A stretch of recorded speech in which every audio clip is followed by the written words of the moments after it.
jacket don't get no love, no hat to no gloves, not even a chance to rain.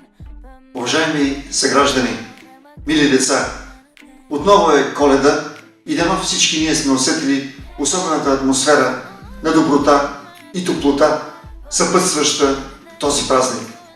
Магията на Коледа е и в това с усмивка да погледнем на трудностите и препятствията, които са ни връхлитали през изминалата година, а вярата и надеждата да станат водещи в бъдещето ни. Индивидуалната равносметка за изминалата година на всеки един от нас е различна. Но щом имаме сили и ентусиазъм да продължаваме напред, значи всичко е наред.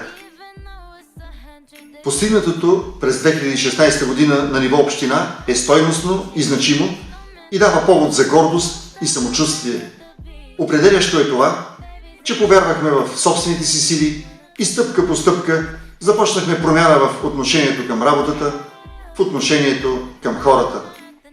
Това, че стабилизирахме финансово общината, че извършихме много ремонти, че закупихме техника, безспорно е много важно и решаващо за бъдещето ни развитие. Но в емоционален план по-важно е това, че не спряхме да получаваме подаръци през цялата година. Не от дядо Коледа, а от децата на Мездра, от талантите на общината, от млади и стари.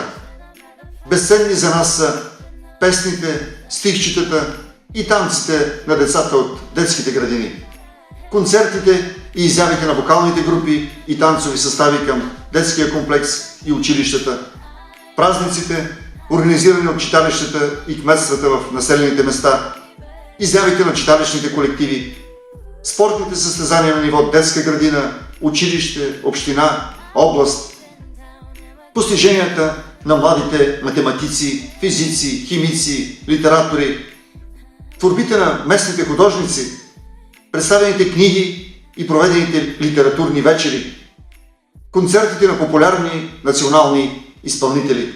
Все неща, които ни зареждат с енергия и оптимизъм.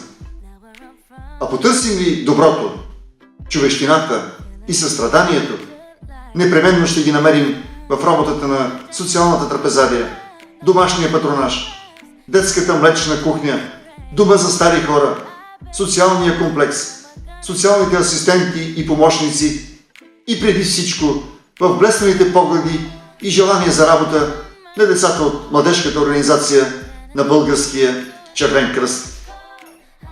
Съдбата ни даде възможност да живеем в интересно време. И ако все пак има хора, на които им е скучно и безинтересно, то, мили хора, моля ви, отворете очите, душите и сърцата си за малките неща. Ако успеем да видим красотата на падащите снежинки, да чуем песента на птичките и ромона на малкото поточе, значи ще можем да се зарадваме истински и на своите, и на чуждите успехи. Тогава и Коледа за всички нас ще бъде и бяла, и добра. Уважаеми съграждани, мили деца, не зная какви подаръци очаквате от дядо Коледа, но аз се моля от сърце да добави към вече приготвените за вас неща здраве, много усмивки и страхотно настроение. Честита Коледа!